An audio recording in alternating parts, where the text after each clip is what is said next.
L'hashish viaggia per poste, i destinatari sono di Agrigento, 2 ventenni sono stati arrestati ai domiciliari perché sorpresi in possesso di droga.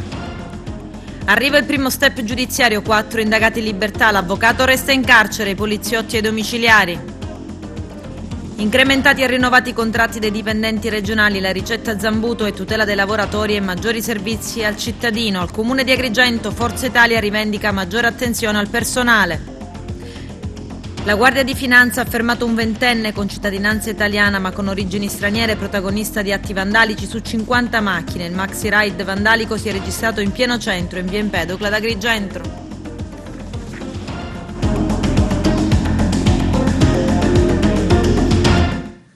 Bentrovati gentili telespettatori al nostro appuntamento con l'informazione. I carabinieri di Agrigento hanno arrestato 2 ventenni che hanno ricevuto un pacco postale con dentro 500 grammi di hashish. Il nostro direttore Arturo Cantella.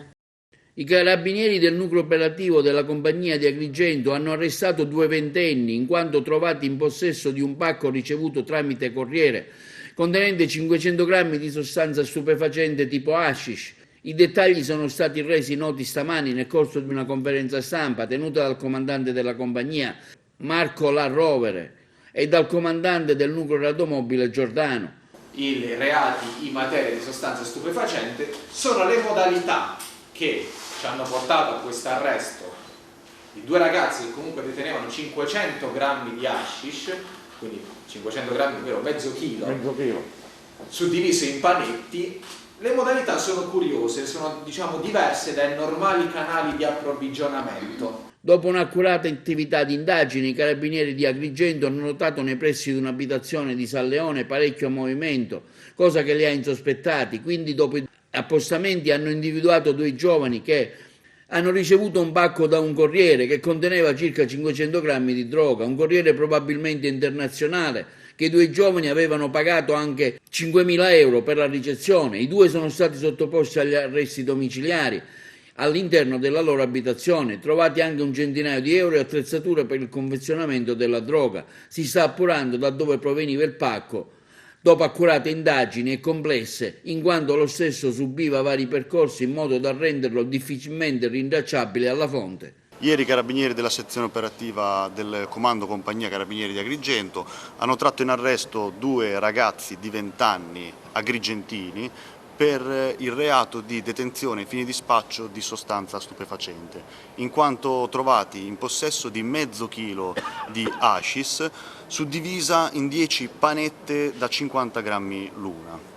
I carabinieri, durante un normale controllo del territorio che hanno svolto nei pressi della zona balneare, quindi di San Leone, hanno notato una particolare affluenza di giovani e giovanissimi presso un'abitazione. I carabinieri hanno deciso di approfondire e di verificare un po' la situazione e in uno degli appostamenti dei servizi di osservazione svolti la loro attenzione è stata attirata dal particolare e insolita euforia che hanno manifestato 2 ragazzi. Questa insolita euforia è stata subito interrotta dai carabinieri che hanno citofonato nell'appartamento e, anche se c'è stato un tentativo di occultamento del pacco appena ricevuto, alla fine, a seguito di perquisizione, abbiamo rinvenuto la sostanza stupefacente. Oltre alla sostanza stupefacente abbiamo ritrovato materiale per il confezionamento, quindi cellophane, bilancino di precisione e dei coltelli per la suddivisione delle dosi, oltre a 315 euro di denaro in contante in banconote di piccolo taglio. Ancora sono in corso gli accertamenti, ma qualora dovessimo accertare la provenienza estera dello stupefacente, i ragazzi andranno incontro a delle pene ancora più severe rispetto a quelle che già hanno. I ragazzi sono stati disposti agli arresti domiciliari. La famiglia era ignara, diciamo. La famiglia era ignara, è rimasta sorpresa all'arrivo dei carabinieri e non era a conoscenza dell'attività illecita svolta dai ragazzi. Un nuovo modo per comprare la droga?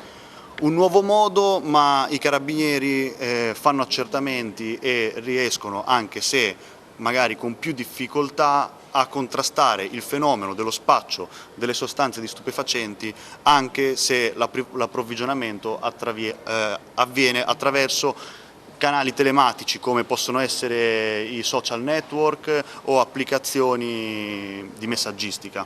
I due ragazzi hanno pagato 5.000 euro per l'approvvigionamento della droga, ma poi una volta smerciata avrebbe fruttato minimo 20.000 euro.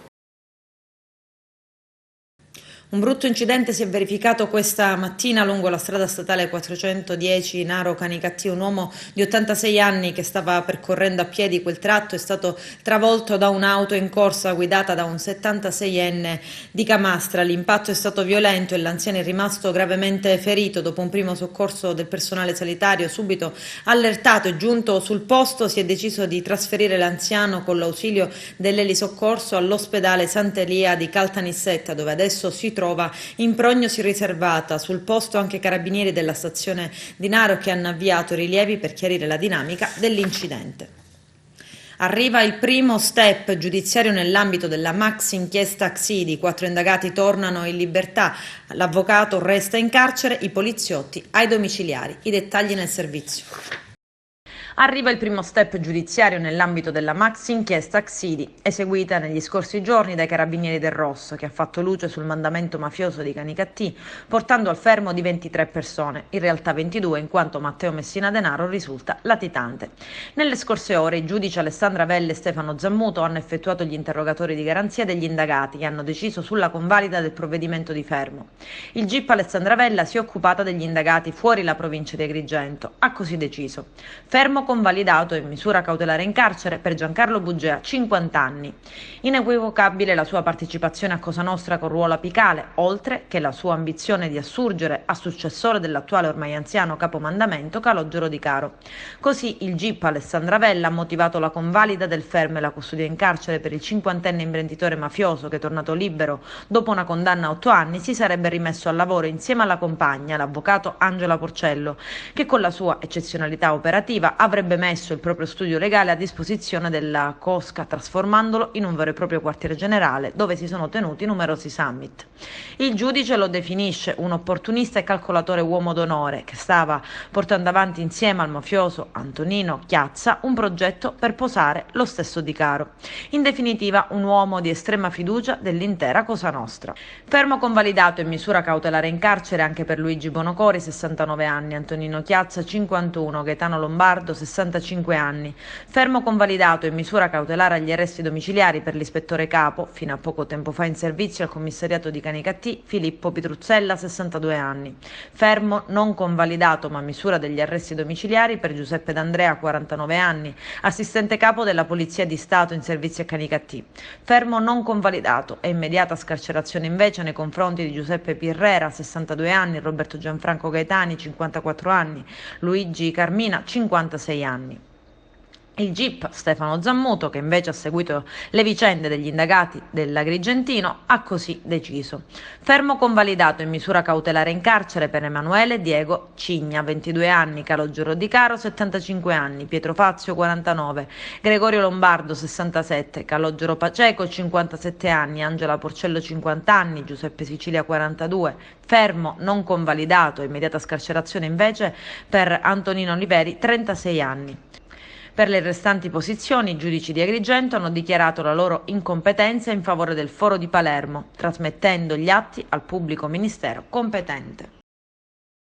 La Cassazione, accogliendo le argomentazioni difensive degli avvocati Giovanni Castronovo, Daniela Posante, Giacinto Paci, Chiara Proietto, Antonella Arcieri, hanno dichiarato inammissibile il ricorso proposto dai sostituti procuratori della Repubblica di Agrigento Alessandra Russo e Paola Russo, che hanno riproposto la richiesta di arresto domiciliari dell'intero nucleo familiare Sferrazze e della commercialista agrigentina Graziella Falzone nell'ambito dell'inchiesta sul presunto crack del gruppo commerciale Pelonero. Già il 18 agosto scorso il Tribunale del riesame ha annullato gli arresti ai domiciliari disposti dal Tribunale di Agrigento il 30 luglio precedente, ritenendo insussistente il reato di associazione a delinquere, la non attualità delle esigenze cautelari. Adesso ciò è stato confermato dalla Cassazione.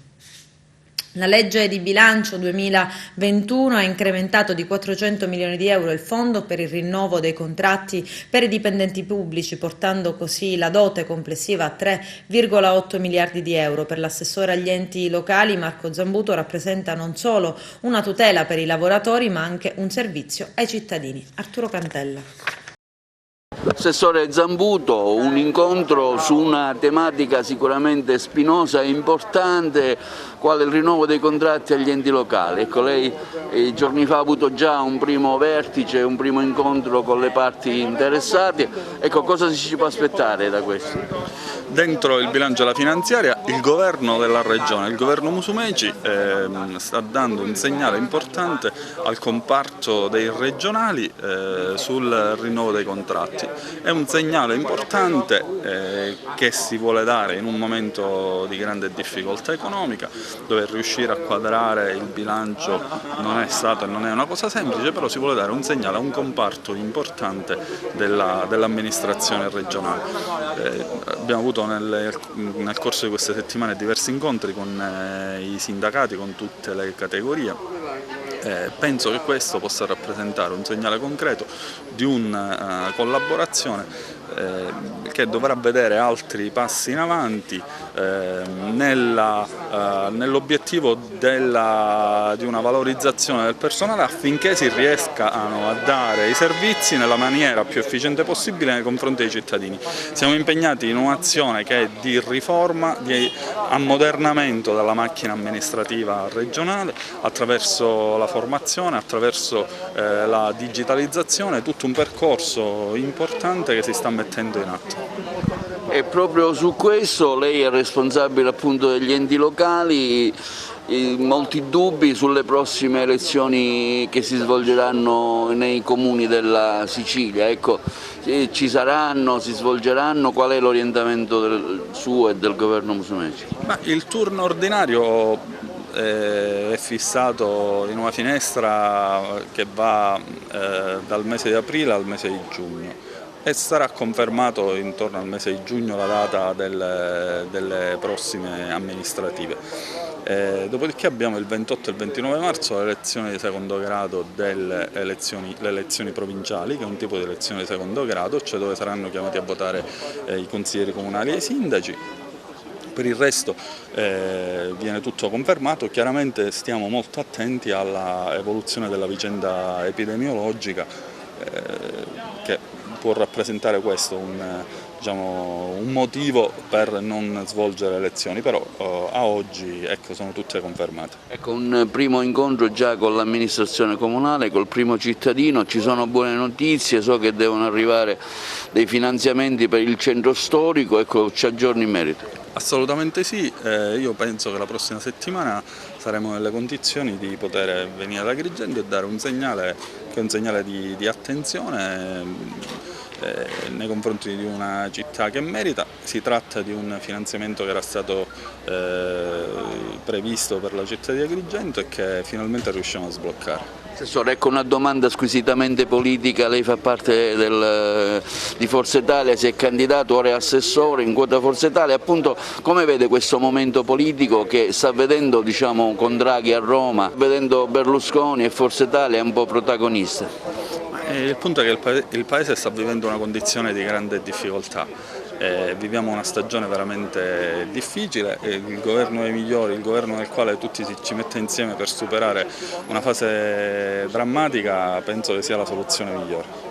I consiglieri comunali di Forza Italia di Agrigento, con in testa il capogruppo Simone Gramaglia, poi Carmelo Cantone e Giovanni Civiltà, depositeranno nelle prossime ore un documento al Palazzo Municipale sul livello d'attenzione nei confronti del personale comunale. I tre affermano nel comune di Agrigento il numero complessivo dei dipendenti si è ridotto, inoltre le norme statali e regionali hanno assegnato nel tempo ai comuni maggiori incombenze e responsabilità. Ad aggravare ciò la maggior dipendenza degli enti locali dai finanziamenti diretti dello Stato e alle amministrazioni locali. Indubbiamente la decisione di cambiare il vertice della macchina amministrativa comunale, ovvero il segretario generale, può costituire l'occasione anche per rivedere, rivalutare e intervenire nella gestione delle risorse umane a disposizione del Comune di Agrigento. La Guardia di Finanza di Agrigento ha fermato la scorsa notte un ventenne del posto ritenuto il responsabile del danneggiamento di circa 50 veicoli tra auto e scooter. L'episodio si è registrato in via Empedocle, la zona del comune di Agrigento, mentre il giovane è stato fermato vicino alla stazione centrale. Il giovane avrebbe rotto decine di specchietti, danneggiato i lunotti delle auto. I finanzieri che stavano perlustrando la zona hanno subito intuito cosa stesse accadendo e hanno seguito il ragazzo fermandolo nei pressi della stazione. Si tratta di un giovane di origini straniere ma con cittadinanza italiana. Uccise il fratello e simulò una caduta dal balcone. Arrestato su ordine della procura di Barcellona Pozzo di Gotto, in provincia di Messina, un romeno di 25 anni che avrebbe appunto ucciso il fratello, probabilmente con un violento colpo contundente alla testa. C'è il servizio. I carabinieri della compagnia di Barcellona Pozzo di Gotto hanno fatto luce sulla morte di un giovane di nazionalità romena avvenuto nella città del Longano nel 2019. Nelle scorse ore è stato arrestato il fratello della vittima di 25 anni. I militari dell'Arma hanno dato esecuzione nei suoi confronti ad un'ordinanza di applicazione di misura cautelare in carcere emessa dal GIP del Tribunale di Barcellona Pozzo di Gotto su richiesta della locale Procura della Repubblica guidata dal procuratore capo Emanuele Crescenti. Il provvedimento cautelare scaturisce dall'esito delle indagini svolte dai carabinieri della compagnia di Barcellona Pozzo di Gotto a seguito del rinvenimento del cadavere del fratello avvenuto il 19 maggio 2019 in contrada Posto nella località Femmina Morta di Barcellona Pozzo di Gotto. In particolare quella notte verso le ore 2 l'indagato, dopo aver contattato il numero di emergenza 112, riferiva di aver rinvenuto il cadavere del fratello che sarebbe precipitato dal balcone da un'altezza di circa 5 metri. Giunti sul posto, i carabinieri hanno effettuato gli accertamenti sullo stato dei luoghi e con l'apporto tecnico del medico legale provvedevano ad effettuare una preliminare ispezione cadaverica. L'indagato aveva raccontato di aver trovato, al suo rientro a casa, il corpo esamine del fratello riverso nel giardino dell'abitazione. Lo sviluppo delle indagini forniva elementi non compatibili rispetto alle dichiarazioni dell'indagato. Anzitutto la causa del decesso del giovane, secondo la consulenza medica, risulta dovuta a un arresto cardiocircolatorio per grave trauma cranico con fracasso cranio-facciale causato da un oggetto di ingente peso e dotato di elevata energia cinetica, verosimilmente orientata dall'alto verso il basso. Inoltre gli elementi probanti emersi dall'attività investigativa hanno permesso di smentire quanto dichiarato dal fratello della vittima.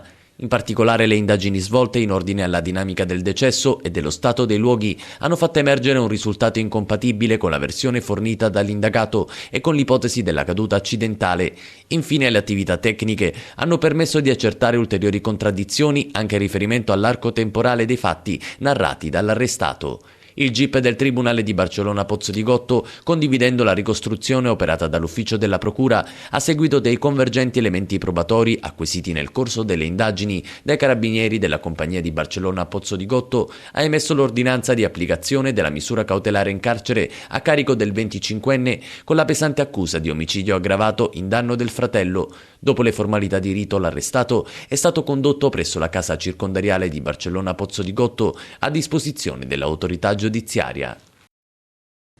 Un barcone con 67 migranti di varia nazionalità è stato intercettato nelle acque antistanti a Lampedusa. Il gruppo, dopo lo sbarco, è stato portato all'hotspot dove tutti i nuovi arrivati sono stati sottoposti a tampone rapido anti-Covid. Dalla struttura ieri sera erano stati trasferiti sulla nave Quarantena Allegra 55 dei migranti arrivati a Lampedusa nelle ore precedenti. Tra mercoledì e giovedì ne erano arrivati circa 300. Scippata della borsetta mentre cammina per strada a Fontanelle, quartiere di Agrigento, è rimasta illesa l'80enne. Gli agenti hanno ricostruito l'episodio di microcriminalità e hanno immediatamente rastrellato tutte le strade circostanti del ladro. Non è saltata fuori però nessuna traccia. All'interno della borsetta la pensionata aveva poche decine di euro, un vecchio telefono cellulare e i documenti. Gli investigatori hanno anche immediatamente verificato la presenza di eventuali impianti di videosorveglianza pubblici o privati, un controllo che però ha dato esito negativo. Spetterà dunque l'attività investigativa, laddove possibile, provare a fare chiarezza sull'identità del malvivente. Stando alle ricostruzioni fornite dalla stessa vittima dello scippo, dovrebbe trattarsi di un giovane italiano, verosimilmente un minorenne. denuncia il furto della sua pistola alla tenenza dei carabinieri di Favara, furto che però non sembrerebbe esserci mai stato. Il 58enne favarese finisce nei guai con una segnalazione alla procura di Agrigento per incauta custodia. A sparire è stata una beretta calibro 9, sono naturalmente in corso anche le ricerche dell'arma. Il 58enne ieri si è recato alla tenenza dei militari dell'Arma di Favara per denunciare il furto della calibro 9 da lui legalmente detenuta. Subito si è messa in moto, si tratta del resto del furto di una pistola, l'attività investigativa. Indagini che nel giro di poche ore hanno permesso di fare chiarezza. In quella abitazione non c'era mai stato alcun furto, dovrebbe essersi trattato piuttosto di uno smarrimento, anche perché forse l'arma era stata lasciata senza le necessarie e opportune cautele. Ecco dunque che a carico del favarese si è configurata l'ipotesi di incauta custodia. Nell'ambito dell'inchiesta sul depistaggio delle indagini dopo la strage di Via D'Amelio contro il giudice Paolo Borsellino e la sua scorta, sono attualmente sotto processo in primo grado a Caltanissetta un funzionario e 3 poliziotti. È il turno di Fabrizio Mattei. C'è il servizio. Ribadisce con forza, fino quasi a gridarlo tra le lacrime, di non aver mai indottrinato l'ex pentito Vincenzo Scarantino prima degli interrogatori, di non avere mai dato all'ex picciotto della Guadagna dei suggerimenti o di aver scritto appunti sui verbali e di non aver mai indagato sulla strage di Via D'Amelio, anche se non esclude, tra qualche non ricordo, che alcuni appunti sui verbali potrebbero essere i suoi. Una deposizione fiumi a tratti drammatica in cui non sono mancati momenti di tensione tra accusa e difesa al processo sul depistaggio, sulle indagini, sulla strage di Via D'Amelio, in cui morirono il giudice Paolo Borsellino e 5 agenti della scorta. Sul banco degli imputati c'è Fabrizio Mattei, uno dei 3 poliziotti accusati di calunnia aggravata in concorso perché secondo il PM avrebbe imbeccato il falso pentito Scarantino a rendere false dichiarazioni con minacce e pressioni psicologiche fino a costringerlo ad accusare falsamente delle persone poi condannate. Il procuratore aggiunto Gabriele Pace e il PM Stefano Luciani nel corso dell'udienza gli fanno vedere in video alcuni atti su cui ci sarebbero i suoi appunti. I biglietti non sono miei, dice, ma verbali con le sue dichiarazioni non li ho mai scarabocchiati, nemmeno con un punto interrogativo. Mattei ribadisce più volte con forza: io non ho mai dato alcun suggerimento a Vincenzo Scarantino, gli dissi solo di scrivere su un foglietto le domande che voleva fare all'avvocato, così poi se le ricordasse, e aggiunge: io non ricordo di aver fatto appunti a margine dei verbali, ma il PM insiste, la scrittura sul segnalibro non è la stessa di quella delle note a margine e lui potrebbe essere la stessa scrittura, ma io non ricordo di aver mai scritto note a margine. Poi all'improvviso scoppia in lacrime. Lo si apprende dall'ADN Cronos. Tempo fa, nel corso dell'udienza, vennero mostrati anche verbali con delle note a fianco. Secondo la procura di Caltanissetta sarebbero state le prove dell'indottrinamento di Vincenzo Scarantino fatto dai poliziotti del pool guidato da Arnaldo La Barbera, appunti vergati a mano sui fogli dei verbali istruttori che sarebbero serviti a preparare il pentito della strage di Via D'Amelio. Così era considerato. Alla sua prima apparizione in aula nel processo Borsellino nel maggio del 1995, e proprio Scarantino durante un'udienza aveva ammesso di essere stato più volte indottrinato dai poliziotti del pool Falcone e Borsellino. Loro mi mettevano le parole in bocca, io ripetevo come un pappagallo, aveva detto in aula Scarantino, ma erano tutti consapevoli che non sapevo niente. Mattei nel corso dell'interrogatorio ci tiene anche a ribadire di non aver mai indagato sulla strage di Via D'Amelio. I colleghi che si sono occupati delle indagini sono quelli segnati sui documenti. Non ho mai conosciuto i collaboratori, non sono mai andato a Caltanissetta dai magistrati, ma quando il PM Gabriele Paci gli ricorda che ha trascorso un periodo a San Bartolomeo al Mare, in provincia di Imperia, per seguire l'ex pentito Scarantino dopo la collaborazione dell'ex mafioso che aveva parlato della strage di Via D'Amelio, Mattei replica: io ho solo verbalizzato tanti verbali per aiutare PM dicenne: capitava spesso che mi chiamavano perché volevano aiuto, non vedo cosa ci sia di male. Respinge anche l'accusa di aver interrotto la registrazione di intercettazioni di Scarantino quando doveva parlare con i magistrati, come detto in aula da un ispettore di polizia e come ritengono i magistrati stessi, smentendo così il collega Giampiero Valenti, che a sorpresa in un'udienza aveva detto ai magistrati che durante il periodo in cui veniva intercettato l'ex pentito Scarantino gli fu detto dai superiori di interrompere le intercettazioni quando Scarantino parlava con i magistrati. All'inizio del 95 Scarantino era sotto continua intercettazione, le telefonate sono state scoperte in un archivio del Palazzo di Giustizia di Caltanissetta. La prossima udienza si terrà venerdì 12 febbraio sempre all'aula bunker di Caltanissetta per sentire l'ex dirigente della Polizia Scientifica di Palermo Margherita Pluchino sulla 126 usata per l'esplosione in via D'Amelio.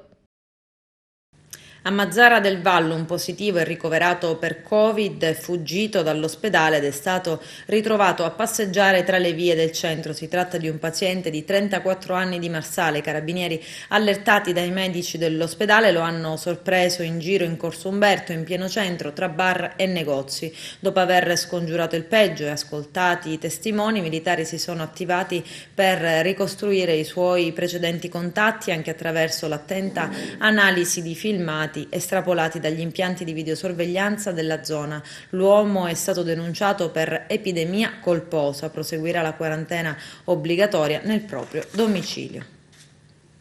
Adesso l'intervista del nostro direttore Arturo Cantella a Don Mario Sorce sul futuro del cartello sociale. Vediamo. Sono in tanti a chiedersi quale sarà il futuro del cartello sociale di Agrigento, che ha visto Don Mario Sorce, sindacati agrigentini insieme ai sindaci mobilitarsi per il proprio territorio. Dopo la marcia avvenuta lo scorso anno nel mese di gennaio, alla luce anche delle dimissioni del governo attuale, che vedeva il viceministro Cancelleri impegnato e interlocutore per la risoluzione delle problematiche stradali della nostra provincia.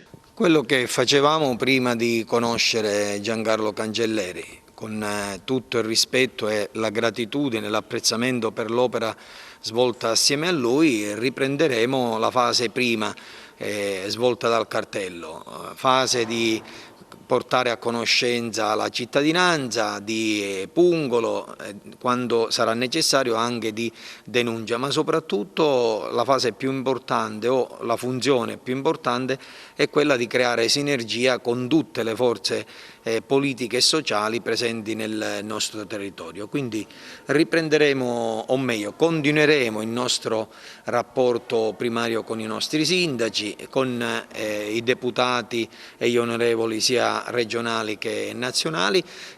Con Giancarlo continueremo il nostro lavoro, lo farà come parte interna del movimento e noi speriamo che possiamo continuare, o meglio, faremo di tutto per poter continuare a far dare segni visibili e concreti a questo territorio. Ecco, c'era anche un tavolo con la prefettura istituito, quindi si potrà anche continuare su questa strada? Certo, la regia svolta dai prefetti Caputo e Cocciufa sono stati preziosi perché sono loro che hanno aiutato tutte le forze politiche e sociali a fare rete ed è questa la formula magica. Se riusciamo a mettere insieme le forze di tutti riusciremo a continuare a dare delle risposte che i cittadini si aspettano. Ci sono nuovi obiettivi nel sociale da parte del cartello?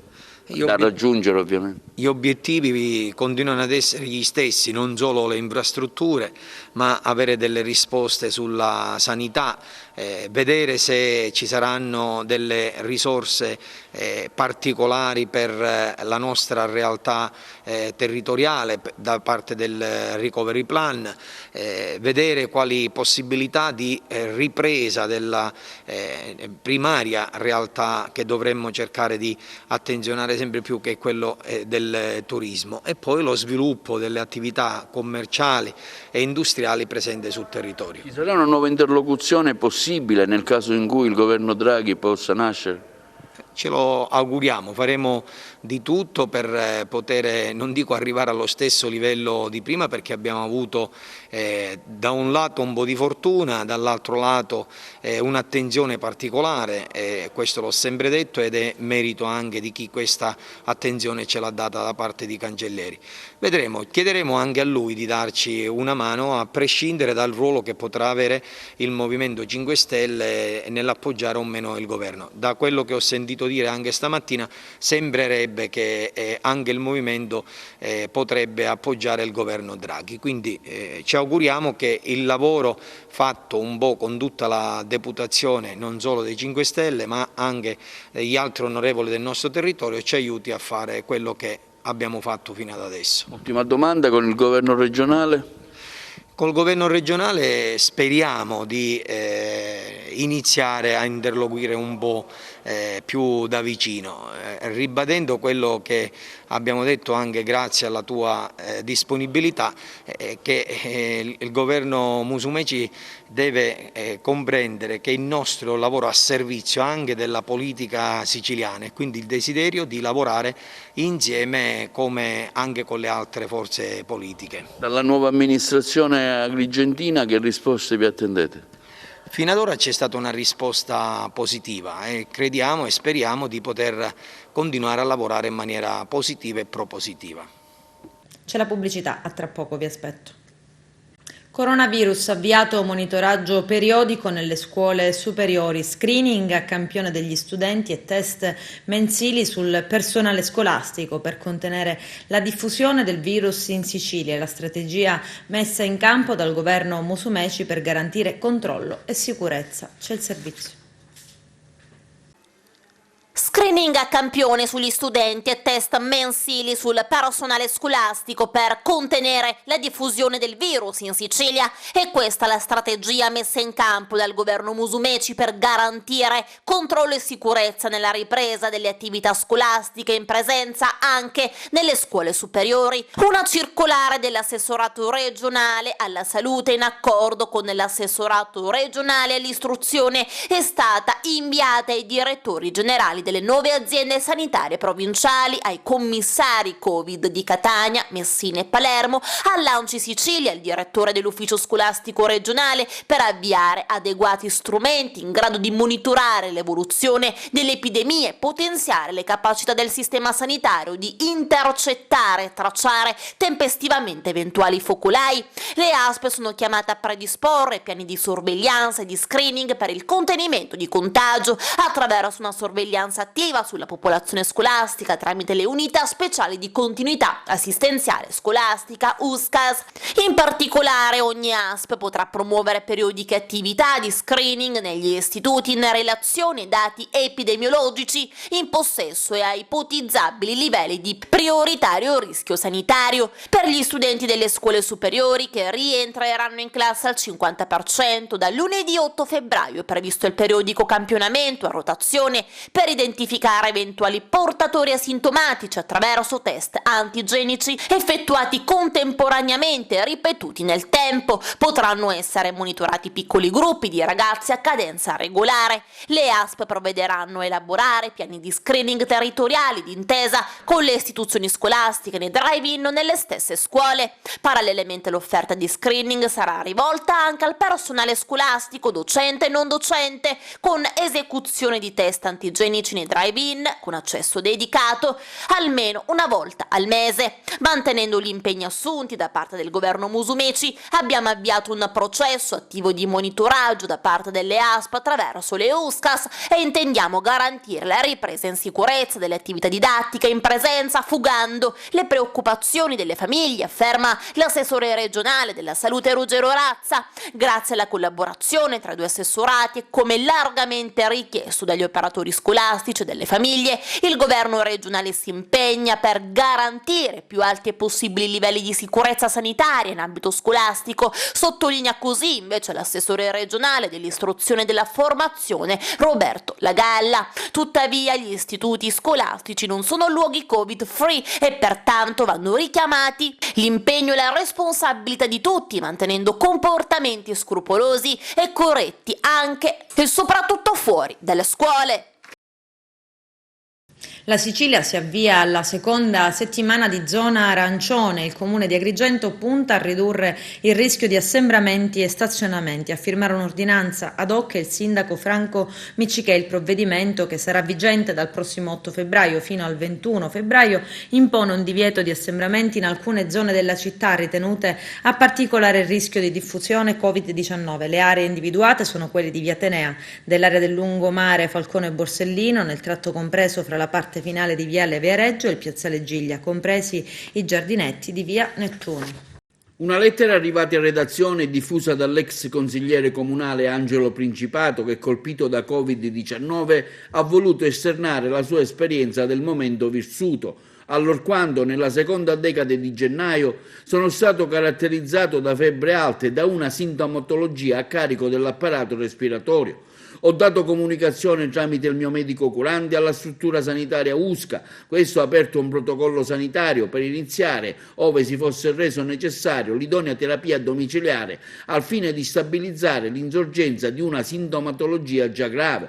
Nonostante la terapia domiciliare da parte del medico curante, il quadro clinico poco chiaro mi ha suggerito, afferma Angelo Principato, di recarmi presso la struttura medica dei Covid-19 dell'ospedale San Giovanni di Dio di Agrigento, dopo aver eseguito un accurato consulto medico ospedaliero nella mattina dello scorso 25 gennaio.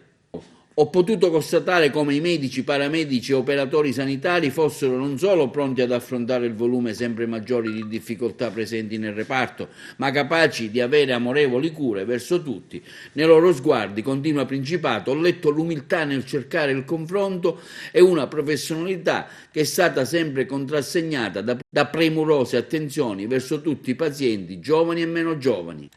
Questa mia vicenda, conclude Principato, risoltasi positivamente, mi ha spronato ancora di più a proseguire nel mio impegno in favore della città e degli agrigentini, rinsaldando la convinzione che non ci può essere una vita autentica se non viviamo il rapporto con gli altri senza il Signore.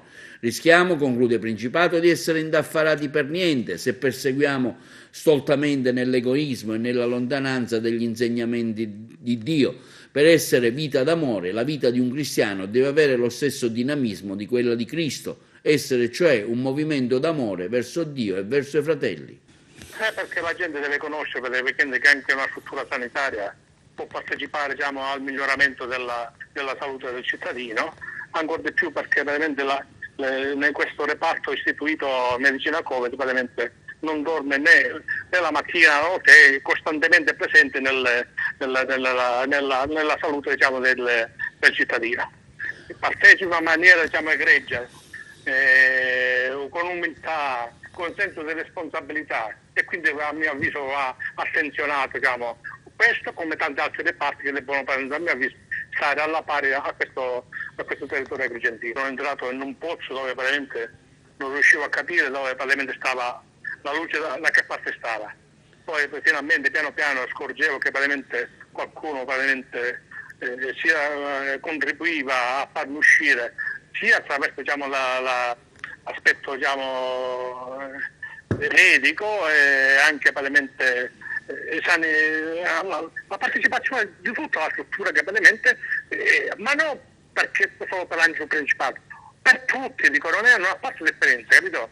Cioè, lavorando giorno e notte affinché veramente il paziente possa essere stato messo di poter uscire da questi impassi, capito? Cioè, dico, la situazione, sai, che ti lascia, diciamo, ti segna, e ancora oggi tornando a casa veramente vivo quei momenti veramente, adesso dico, con serenità piano piano riesco, diciamo, a catalizzare, a vedere, diciamo, in maniera più chiara la mia situazione, ecco.